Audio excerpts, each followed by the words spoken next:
What is up, ladies and gentlemen of the internet? Welcome back to my channel, Nova's Knowledge. And this week we are taking a quick look at web components. But before we do that, let's cue the intro. So quickly, I'm going to go through a few business pages and actually show you how they're used in the real world.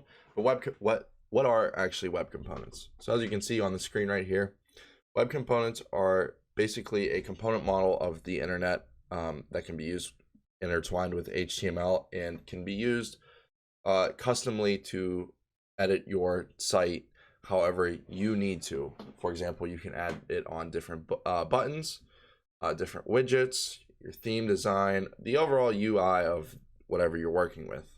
So the actual definition is are features that provide a standard component model for the web. And inside the web components, there are 4 different elements or standards in it. Standards because elements is one. Your elements, your custom elements, your shadow DOM, and your JavaScript module. And you can read here, I will link this in description, what they are. But to quickly go over it, the elements is what holds the HTML tag. Your custom element is the whatever you're doing inside of the custom HTML tag. Your shadow DOM is the CSS styling, so it's all the same whenever you're working together in a big group or as a team.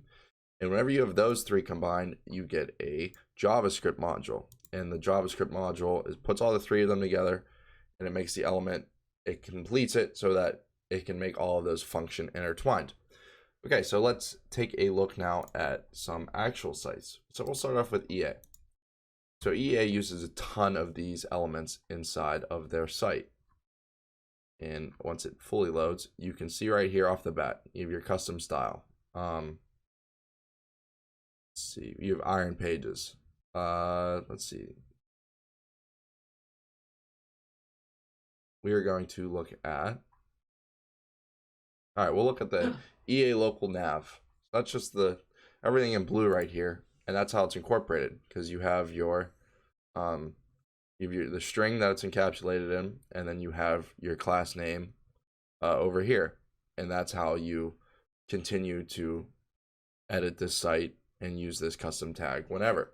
So the good thing about web components is that it ups your accessibility because it lets you do whatever you want, and then that in total makes your usability increase also, which is awesome for businesses.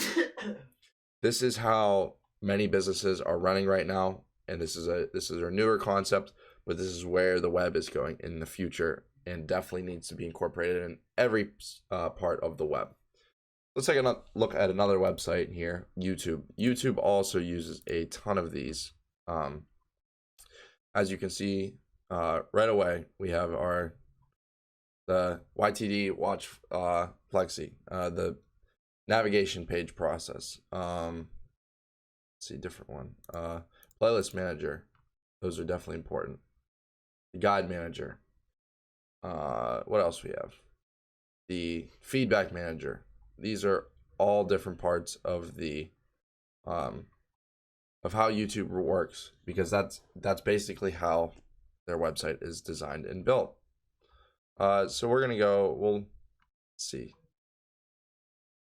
We'll look at this one right here. So you have the name of the custom tag, and then you have your class right here, and then that's how everything is designed and put into that custom element in that web component, and that's how you get the UI that we are currently looking at on the page.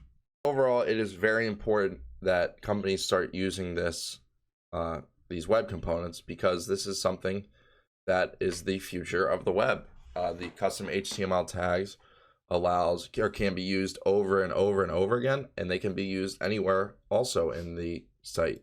So that's why it's super important that these start to get implemented everywhere, especially since the major companies like Google is now using them. So those will all be incorporated. So if you don't have if you don't use those, but you're on a site that does, that can become an issue. Like, for example, YouTube implemented these in 2017, and if you used it on Mozilla, they didn't have that, or Firefox, they didn't have that. So you would get like a very bland YouTube whenever those were implemented. But overall, very important web components, something that's very, very, very complex. And this, of course, was just the intro of this. But if you guys enjoyed today's video, please give it a big fat thumbs up. Subscribe to the channel if you're not already. And I will catch you guys next week. Peace.